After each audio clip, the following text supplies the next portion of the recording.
For most Americans, the story begins in 1979 with the Iranian Revolution and the hostage crisis. A group of revolutionary university students took over the American embassy in Tehran and held 52 diplomats hostage for 444 days. To help burn this into the American narrative, the news show Nightline was created with a nightly tally of the number of days since the crisis started. But to really understand, we have to go back to 1953, which is where the story begins for most Iranians. This was the year that the U.S. overthrew Iran's democracy and installed the Shah, a pro-U.S. dictator. In 1951, Dr. Mohammad Mossadegh was the first elected official who was appointed as Prime Minister of Iran by popular demand. He saw that the wealth needed to build Iran was leaving the country because over the past 50 years, its vast oil reserves were under British control at the hands of the Anglo-Iranian Oil Company, later to become BP, or British Petroleum.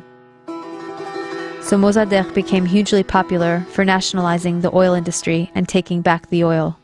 Hugely popular at home, but quite unpopular with the British government. Britain took Iran to the World Court over the matter and lost.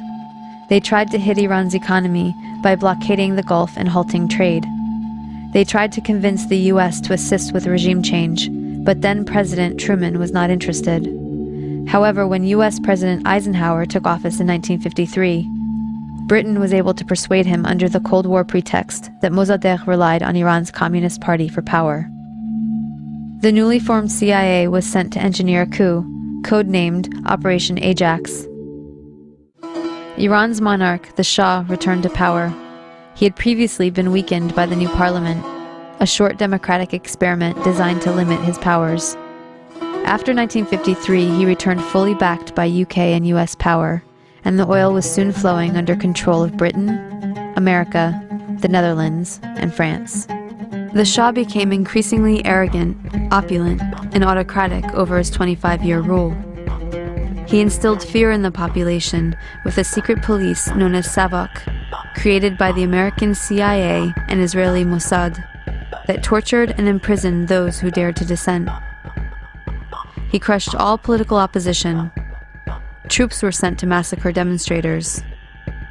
He pushed a white revolution to modernize and westernize the country, giving women the right to vote and other reforms. But ultimately, he served the elites and created a huge economic gap for the poor masses. Powerful religious leaders saw that he was forcibly trying to rid Iran of Islam in a country that was 90% Muslim. One of the Shah's leading critics, Ayatollah Ruhollah Khomeini, was arrested and imprisoned for 18 months. After his release in 1964, Khomeini was sent into exile for 14 years. From abroad, he continued his anti-US, anti-Shah campaign through sermons on cassette tapes that made their way back into Iran and circulated as people copied and shared them. By the end of the 1970s, things had gotten so bad that major protests and the violence that followed were becoming a regular occurrence. The Shah declared martial law and banned demonstrations. This resulted in a huge protest and a general strike that shut down the economy. Soon over 2 million people flooded a public square in Tehran, demanding to remove the Shah and for Khomeini to return, and that is exactly what happened. One important thing to note is that the CIA orchestrated the 1953 coup out of the very same American embassy in Tehran that was later the site of the hostage crisis, right after the Shah was overthrown by popular revolution in 1979. The students were convinced that once again, the U.S. had plans to overthrow their revolution. In fact, U.S. President Carter did send a NATO general to instigate a military coup, but it failed. Iran and the U.S. had an extradition treaty in force that obligated the Carter administration to return the Shah to Iran as an indicted criminal. The students had 4 demands. Return the Shah to Iran for trial. He had been accepted into America for medical treatment. Return the Shah's wealth to the Iranian people. A promise from the U.S. not to interfere in Iran's affairs in the future. And an apology and admission of guilt by the U.S. for its past actions in Iran. The apology never came, but 20 years later, Secretary of State Madeleine Albright did acknowledge the U.S. role in Mossadegh's overthrow. So Khomeini took power in 1979 and instituted a government under Islamic law.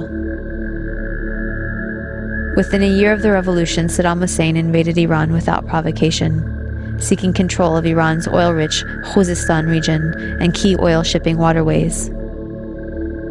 The resulting Iran-Iraq War from 1980 to 1988 was the longest and one of the most devastating conventional wars of the century.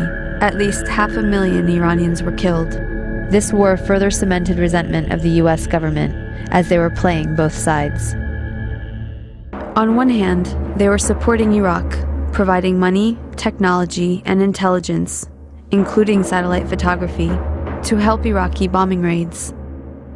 The U.S. helped provide Saddam Hussein with weapons by giving him agricultural credits and pressuring Gulf states to give him billions in loans, so he could buy weapons from Western Europe, China, and Russia. The U.S. Department of Commerce issued licenses to export materials for Iraq's weapons of mass destruction program. The U.S. continued its support even after learning that Iraq was using chemical weapons against Iran, not to mention against its own citizens, to stop an uprising of Kurdish separatists.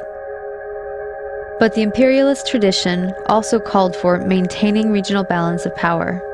So the U.S. also armed Iran, not letting any one regional power get secure enough to dominate or to ally with its neighbors to challenge U.S. hegemony. In this case, it came in the form of the Iran-Contra scandal.